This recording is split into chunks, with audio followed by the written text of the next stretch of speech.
একঘেয়েমি বাড়িতে থাকতে কারোরই ভালো লাগে না। সবাই চায় একটু ঘুরতে যেতে, সে লম্বা ট্যুর হোক বা ২ ঘন্টার। আমারটা লম্বা ট্যুর না ঠিক, ২ ঘন্টাই বলতে পারো। আর প্রিয় মানুষদের সাথে যেই জায়গাতেই যাই না কেন, সেটা ৫ মিনিট হোক বা ৫ ঘন্টা আর ৫ দিনই, সেটা সবথেকে স্পেশাল হয়। আর আমার কাছেও এই দিনটা খুবই স্পেশাল ছিল, কারণ তারা আমার এতটাই প্রিয়, সব কিছুতে আমার পাশে থেকেছে, সুখে দুঃখে হোক সব কিছুতে আমার পাশে থেকেছে। তাই আমিও চেষ্টা করব তাদের পাশে থাকার। এবং লাস্ট দুটো ভিডিওতে আপনারাও আমাকে অনেক ভালোবাসা দিয়েছেন, অনেক লাইক করেছেন, কমেন্ট করেছেন। তো আরও অনেকে ইনবক্স করেছে যে তুমি তোমার ডেলি লাইফ নিয়েও ভিডিও ছাড়তে পারো, তাতেও ভিউজ আসবে। তো আমি সেই চেষ্টাই করছি ভিডিও ছাড়ার। তো এরকমই একটা সন্ধ্যাবেলায় আমি চলে গেছিলাম আমার দিদির সাথে ঘুরতে। তো বলছিলাম প্রিয় মানুষ, তো ওই সেই প্রিয় মানুষ যার সাথে আমি ঘুরতে চলে গেছিলাম।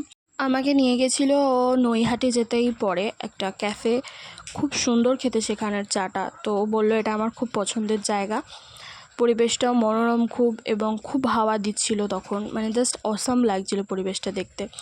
তারপর চা টা খাওয়া হয়ে গেল, আমরা বাড়ি আসতে যাব, তখনও বলল যে চল ফুচকা খেয়ে আসি। তো আমরা কল্যাণগড়ে গেলাম, নামলাম, ফুচকা খেলাম।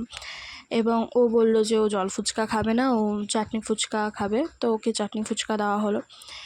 এটাকে একরকম ডেটই বলতে পারো, আমার ওর আর ওর মায়ের একটা ডেটই বলতে পারো। কারণ প্রিয় মানুষদের সাথে যতক্ষণই কাটাই না কেন, সেই সবকটা ক্ষণই আমাদের জন্য খুবই স্পেশাল হয়।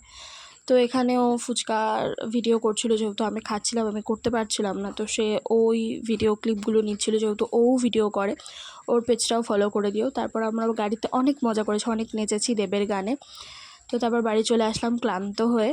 তো ভিডিওটা এত অবধি, ভালো লেগে থাকলে অবশ্যই লাইক, শেয়ার, পেজটি ফলো করে দেবেন, ইউটিউব চ্যানেলটাও সাবস্ক্রাইব করে দেবেন। টাটা।